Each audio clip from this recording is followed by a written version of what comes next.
출근길 하나님 말씀과 동행하는 출동 큐티의 진기선 목사입니다. 오늘 우리가 묵상할 말씀은 예레미야 5장 10절에서 19절입니다. 제가 낭독하겠습니다. 너희는 그 성벽에 올라가 무너뜨리되 다 무너뜨리지 말고 그 가지만 꺾어버리라. 여호와의 것이 아님이라. 여호와의 말씀이니라. 이스라엘의 집과 유다의 집이 내게 심히 반역하였느니라. 그들이 여호와를 인정하지 아니하며 말하기를 여호와께서는 계시지 아니하니 재앙이 우리에게 임하지 아니할 것이요 우리가 칼과 기근을 보지 아니할 것이며 선지자들은 바람이라. 말씀이 그들의 속에 있지 아니한즉 그같이 그들이 당하리라 하느니라. 그러므로 만군의 하나님 여호와께서 이와 같이 말씀하시니라. 너희가 이 말을 하였은즉 볼지어다 내가 네 입에 있는 나의 말을 불이 되게 하고 이 백성을 나무가 되게 하여 불사르리라. 여호와의 말씀이니라. 이스라엘 집이여 보라 내가 한 나라를 먼 곳에서 너희에게로 오게 하리니 곧 강하고 오랜 민족이라. 그 나라 말을 네가 알지 못하며 그 말을 네가 깨닫지 못하느니라. 그 화살통은 열린 무덤이요 그 사람들은 다 용사라. 그들이 네 자녀들이 먹을 추수 곡물과 양식을 먹으며 네 양떼와 소떼를 먹으며 네 포도나무와 무화과나무 열매를 먹으며 네가 믿는 견고한 성들을 칼로 파멸하리라. 여호와의 말씀이니라. 그때에도 내가 너희를 진멸하지는 아니하리라. 그들이 만일 이르기를 우리 하나님 여호와께서 어찌하여 이 모든 일을 우리에게 행하셨느냐 하거든 너는 그들에게 이르기를 너희가 여호와를 버리고 너희 땅에서 이방 신들을 섬겼은즉 이와 같이 너희 것이 아닌 땅에서 이방인들을 섬기리라 하라. 아멘. 오늘 말씀은 예레미야가 자기가 지금 받은 그 하나님의 어떤 그 심판에 대한 예언을 이스라엘 백성에게 이제 했을 때 그들이 보였던 반응을 어느 정도 지금 보여주고 있습니다. 분명히 이제 예레미야가 이제 예언을 했어요. 수십 년간 이제 예언을 했고 결국에는 이 바벨론 그 어떤 그 국가에 의해서 이제 예루살렘 멸망을 했죠. 이제 여기 묘사를 보게 되면은 곧 강하고 오랜 민족이다 이렇게 되는 거예요. 그러니까 이 바빌로니아 왕국이 이제 본래 한 민족이 쭉 있었던 건 아니고 이제 예전에는 그 소위 말해서 아모리 부족이라는 그 바빌론인들이 그 사람들이 이제 바빌론이라는 어떤 그 나라를 세웠다가 이제 한번 망했다가 다시 나중에 또 갈대아에 있는 어떤 그 사람들이 또 이제 바빌론이라는 걸 다시 세워가지고 정말 그 느부갓네살 이제 그 강대한 왕이 나타나서 이제 이 고대 근동의 어떤 패권을 이제 장악을 했었죠. 근데 중요한 것은 무서운 어떤 그 용사와 같은 이제 당하는 입장에서는 무서운 그러한 전쟁을 이제 침략 전쟁을 당한 거죠. 지금 이 예언자들의 그 특별히 이제 이 포로기 예언자들의 그 예언을 보게 되면 어떻게 보면 침략 전쟁 자체를 약간 좀 정당화하는 것 같은 뭔가 당한 사람이 문제가 있다는 이런 식으로 이제 이야기를 하는 경우가 종종 우리가 이제 보이는데 이건 근데 여러분 역사 전체를 해석하는 키가 아니에요. 그러니까 우리가 예언자들을 바라볼 때 역사 속에서 어떤 이러한 전쟁의 피해를 겪은 그런 어떤 그런 대규모의 갑작스러운 이제 멸망을 종종 이제 하나님의 진노다 이렇게 표현을 하거든요. 하나님의 심판이다 이렇게 표현을 하는데 이게 그러한 어떤 갑작스러운 어떤 그 재난 인재죠 이거는 이런 어떤 그런 것들을 하나님의 심판이다라고 얘기하는 것은 특수한 그때 상황이었던 것이지 인류 역사 속에서 일어나는 여러 가지 많은 어떤 그 재난들과 어떤 그런 어려움들 있잖아요. 그런 것들이 다 하나님의 심판이고 진노다 이렇게 해석하는 건 잘못된 겁니다. 우리가 예언서를 읽을 때 종종 그런 오해를 하는데 이거는 이제 시대적인 내용이라는 것을 우리가 좀 기억을 할 필요가 있어요. 그러니까 굉장히 구체적이죠. 특정한 국가가 이제 그 바빌론이 이제 예루살렘에 쳤던 바로 그 한 번 딱 그때가 하나님의 심판이다라고 이제 예언자들 이구동성으로 말하고 있어요. 그 이유는 그만큼 이 이스라엘 민족이 너무 이제 전체적으로 부패하고 타락했기 때문에 그러한 일들을 겪었다라고 또 해석을 하는 거예요. 그 당시 때 사람들은 그렇게 생각을 했다는 것이고 바로 그때 사건을 그렇게 이제 언급을 하는 것이에요. 그래서 우리가 여러 가지 많은 어떤 역사 속에서 전쟁이라든지 어떤 재해라든지 이런 것들을 해석할 때 그 전부 다 그걸 무슨 하나님의 심판이다 이렇게 하는 건 굉장히 잘못된 거다. 그러니까 이거는 여기서 우리가 이제 배워야 되는 것은 이들이 이제 잘못한 것이 무엇인지 우리가 봐야 돼요. 하나님이 없다.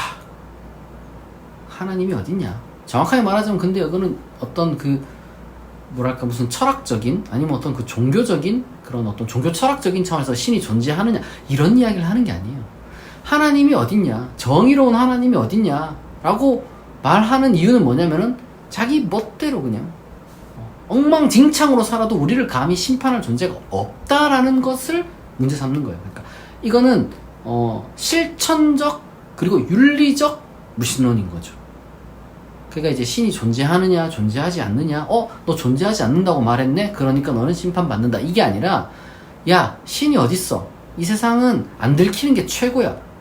내 멋대로 사는 게 누가 뭐라고 해도 힘이 있고 그러면 못 건드리잖아? 그러면 그냥 멋대로 살아도 돼. 남이 아무도 안 보는데 뭐 라고 하는 게 문제라는 겁니다.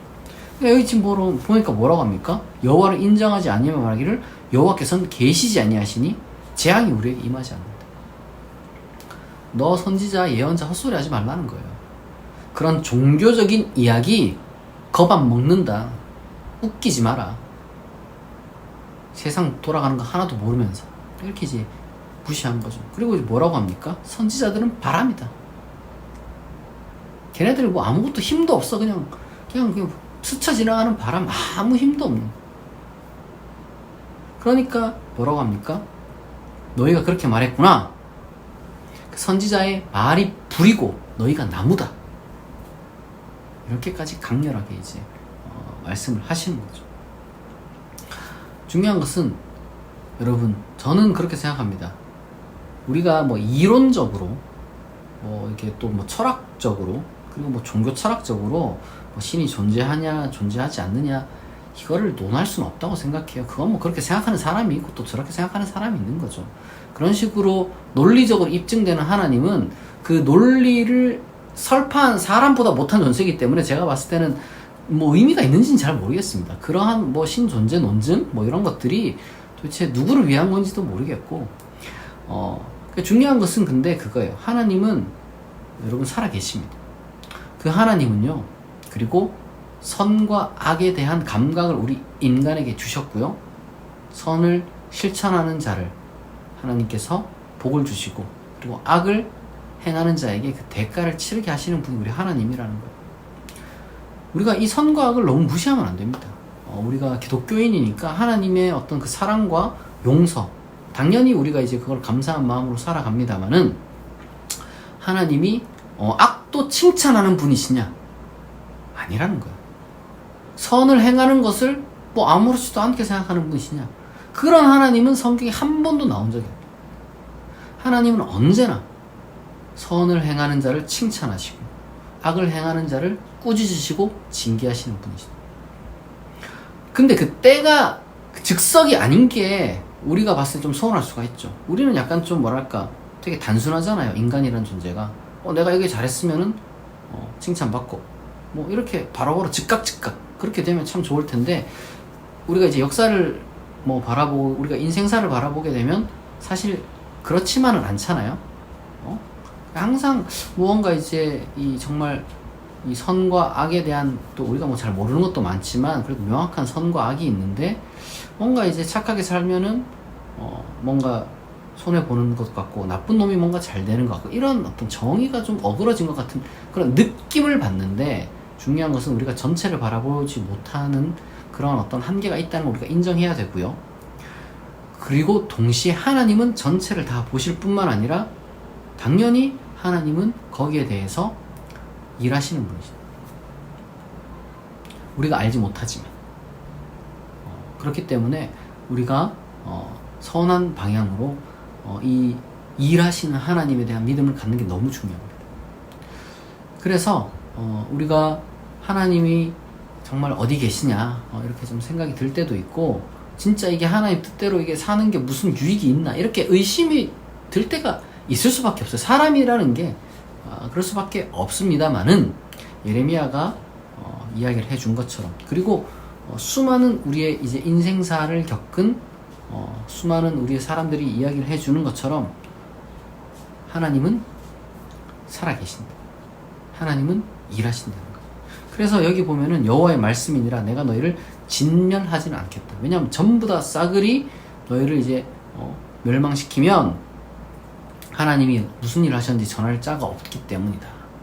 그렇게 이야기를 하면서, 그래서 이스라엘 민족은 항상 그러한 그래도 최소한의 그런 어떤 그 전통과 전승은 가지고 있었습니다. 근데 그게요, 무슨 역사 철학을 이상하게 가져가지고 전쟁만 나면은, 전쟁에서 지기만 하면 그게 하나님의 심판이네, 우리가 잘못했네, 그러니까 이런 어떤 그 정치적이면서도 어떤 그 윤리적인 판단이 이제 마비된 그런 생각을 했던 게 전혀 아닙니다. 언제나 그들은 하나님을 바라보면서 하나님의 정의와 그리고 하나님의 어떤 그 섭리를 잘 그때그때 잘 해석을 했던 거예요. 물론 예레미야의 해석이나 선지자들의 그 포로기 선지자들의 해석이 전적으로 또 맞느냐라고 했을 땐 저는 그건 아니라고 생각합니다. 우리가 그들에게서 배워야 하는 것은 어떻게 보면 역사 철학이라기보다는 하나님에 대한 신앙인 거예요. 하나님에 대한 신앙. 하나님이 살아계신다는 거. 하나님은 선한 자를 사랑하시고 악한 자를 비록 완전히 무슨 멸할 것처럼 이렇게 하시는 건 아닐지 모르겠습니다만은 적어도 징계 분명히 하신다는 거. 우리가 그걸 기억해야 될 것입니다. 우리가 살아가다 보면 인간의 인생이라는 것을, 우리가 역사라는 것을 다 아는 게 아니잖아요. 우리가 전체를 다 알지 못하잖아요. 그렇기 때문에 우리에게는 하나의 확고한 믿음이 필요한 거죠. 저는 그 그리스도인의 믿음은 하나님에 대한 믿음이고, 그 하나님은 인류 역사를 그렇게 주관하신다는 걸 우리는 이제 믿음으로 고백해야 될 것입니다. 그리고 실제로 하나님이 그러하다는 것을 우리는 수많은 순간들과 성경을 통해서, 역사를 통해서, 그리고 우리의 인생을 통해서 저는 확신할 수 있다고 생각합니다. 여러분들이 하나님을 꼭 붙들고, 정말 때때로는 불의한 사람들이 있습니다. 여러분들에게 주변에 하나님이 어딨냐, 그 하나님의 어떤 그런 정의로운 심판 같은 건 없다라고 그런 식으로 말하는 사람들이 있을지는 모르겠습니다만은, 저는 그런 사람들의 말보다 이 예레미야의 말씀에 우리가 더 집중하는 것이 지혜롭고 그리스도인의 자세라고 생각하고, 그것이 또 그리스도인의 믿음이라고 생각합니다. 여러분들이 하나님이 어떤 분이신지, 그리고 나는 어떤 신앙을 가져야 되는지 이 말씀을 통해서 다시 한번 여러분들이 다짐을 했기를 바랍니다. 같이 기도하겠습니다. 하나님 아버지, 예레미야가 하나님의 말씀을 선포할 때에 그 말을 무시하는 사람들이 있었습니다. 여호와가 계시지 않는다, 여호와의 정의가 있지 않다, 이렇게 그들은 예레미야를 무시했습니다. 그러나 하나님, 우리가 성경을 통해서, 역사를 통해서, 그리고 우리 인생사를 통해서 하나님이 분명하게 살아계심과 하나님이 분명하게 정의롭고 공의롭게 일하시는 분임을 우리가 압니다. 또한 우리가 믿음으로 고백합니다. 우리가 하나님이 살아계신 하나님의 정의와 공의를 우리가 붙들고, 우리가 바로 그러한 하나님을 쫓아서 우리 역시도 의롭고 선하게 살아갈 수 있는 그리스도인 되게 하옵소서. 감사드리며 예수 그리스도의 이름으로 기도합니다. 아멘. 여러분, 오늘 주일입니다. 여러분들에게 주어진 이 시간을 잘 보내시고요. 지금 또 이 장마철이고 이제 폭우로 인해서 전국 곳곳에 수많은 재산 피해와 인명 피해가 있다고 합니다. 우리가 이제 함께 기도해서 이 일들을 잘 극복해 나갔으면 좋겠습니다. 오늘 출동 큐티 여기서 마치겠습니다. 내일 아침 6시에 다시 만나겠습니다.